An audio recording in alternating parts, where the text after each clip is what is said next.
Seminar. In this class, we will learn about the general characteristics of the osteoichthys and the classification of osteoichthys, origin and evolution of osteoichthys. And when we come to the introduction, so osteoichthys, it's a Greek word. Osteon means it's a bone and ichthys means it's a fish. They are also called as a bony fishes because osteoichthys are the class of fishes which includes with a bony skeleton. Hope you all know that. What do you mean by the bony skeleton, right?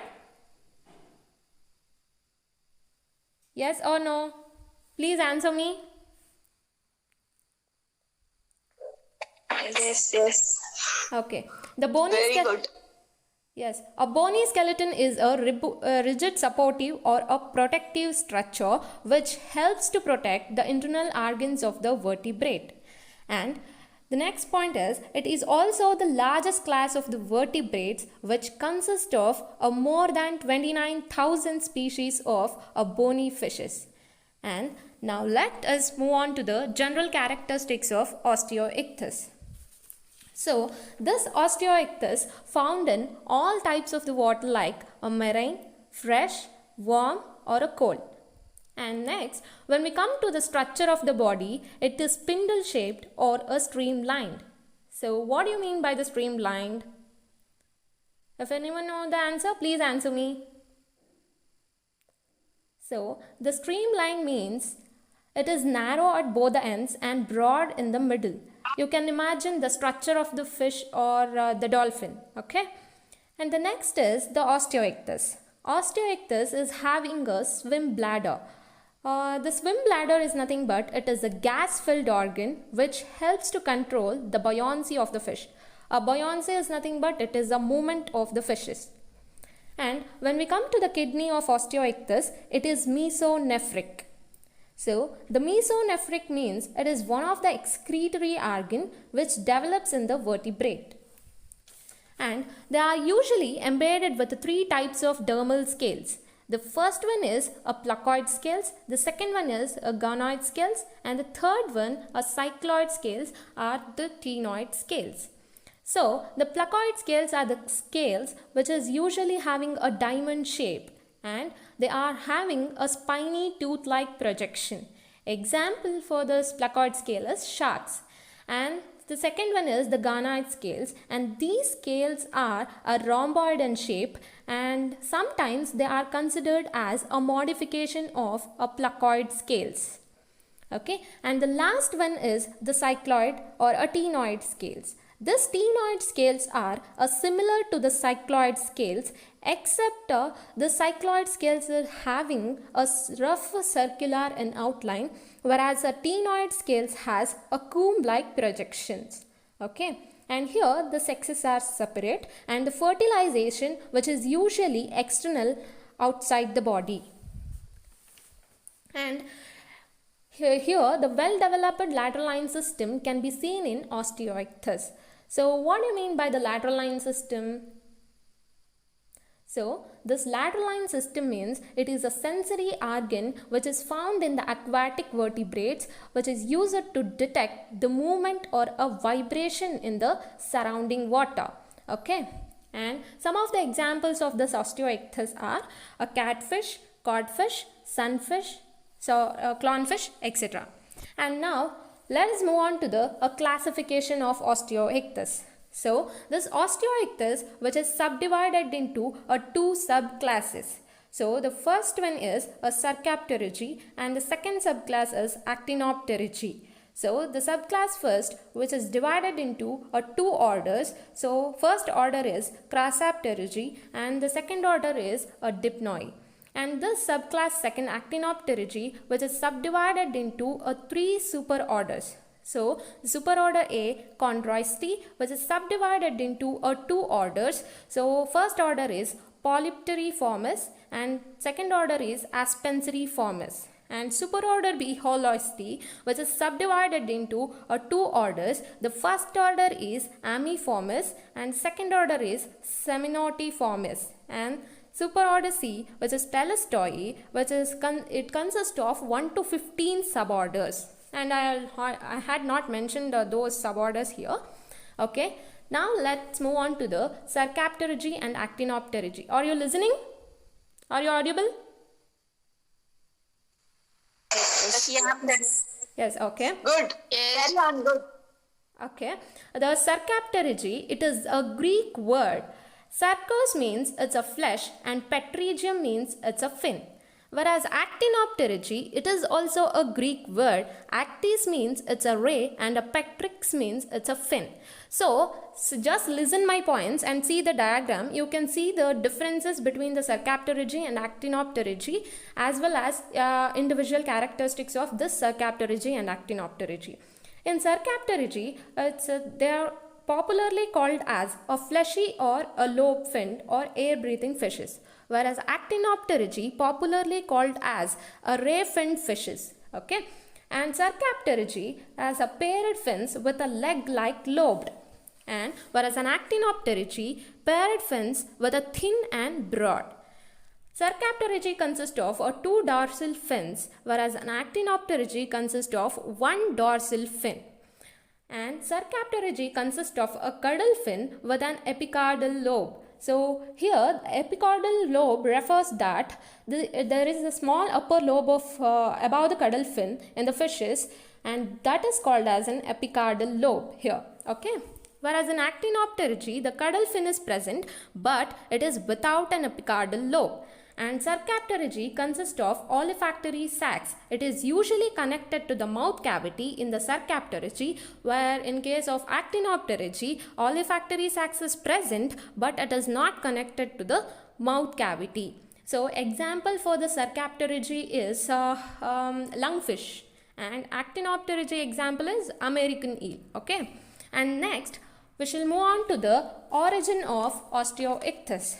So this bony fishes class Osteichthyes are characterized by a bony skeleton instead of cartilage. Okay, this cartilage can be seen in Chondroichthyes and not in Osteichthyes. Okay, and in this class Osteichthyes first appeared in the late Silurian period.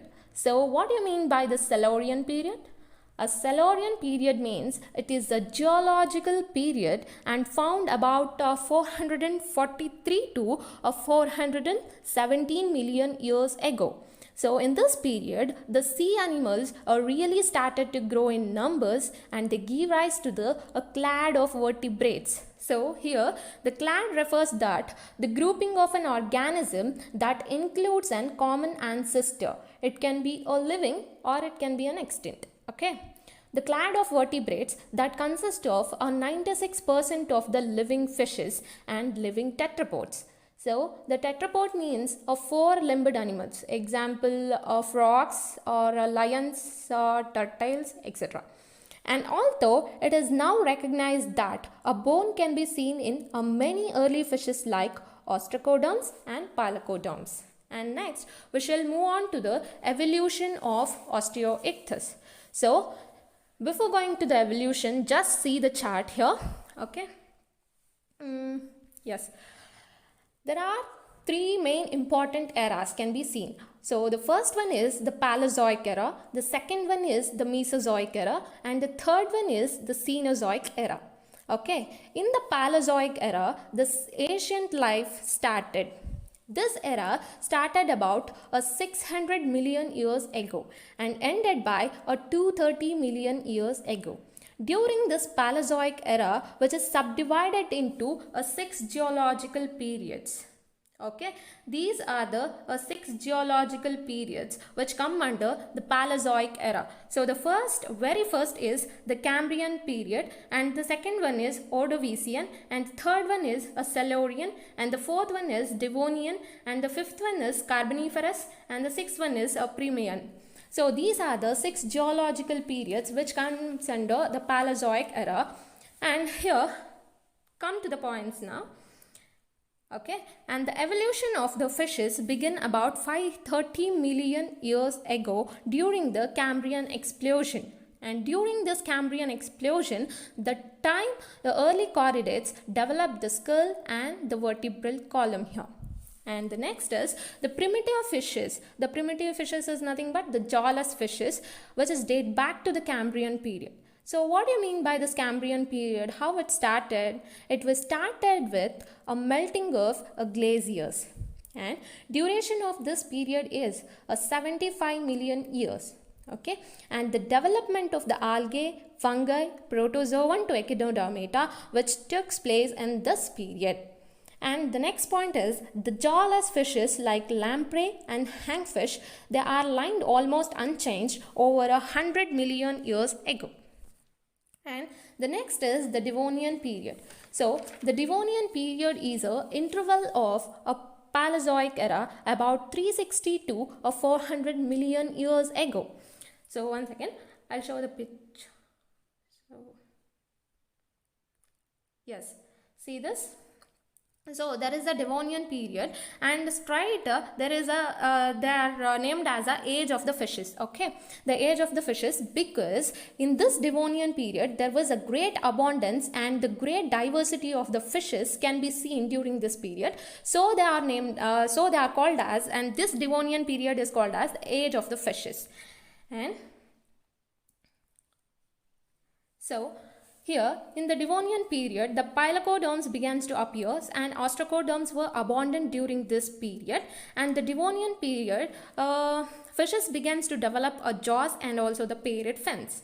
And all four living classes of fishes and two major groups of Osteichthyes. I already told that the four living classes of fishes, once again I'll repeat. The first one is a pilocoderm, and second one is the Chondroichthyes, and the third one is Osteichthyes, and the fourth one is Acanthodi. Acanthodi and pilocoderm both were extinct. And the two major groups of Osteichthyes, Sarcopterygi and Actinopterygi, okay, were established by the mid-Devonian period. And the next is the many groups of the fishes like Osteichthyes, Chondroichthyes appeared in the Devonian period, and they all became extinct by the end of the Devonian period. And until 1938, the scientists thought that all the Crassopterygians were extinct. This Crassopterygian is one of the order of the Osteichthyes. I already told that. And experts theories told that the extinct ancestors of the coelacanth. So what do you mean by the coelacanth?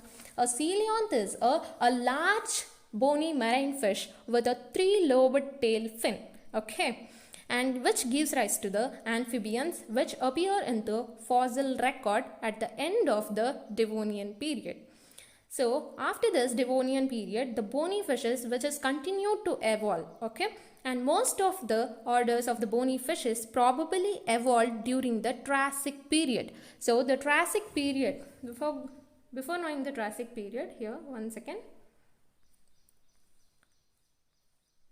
So I already told that there are 3 eras. So this under the Paleozoic era, and this 6 periods will come, and under the Mesozoic era we can see the Triassic period, Jurassic period and Cretaceous period, and this 3 will come under the Mesozoic era, and the last one is the Cenozoic era. Okay.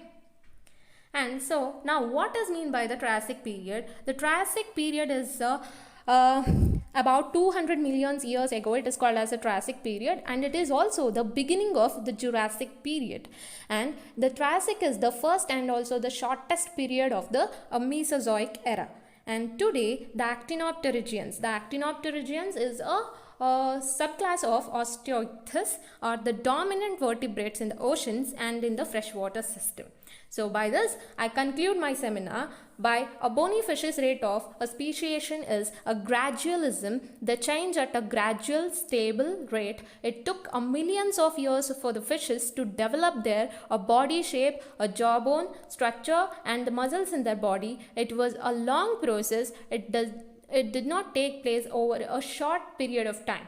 So their type of evolution was convergent, and bony fishes have a descendant from ancient groups of fishes but have developed certain features over time.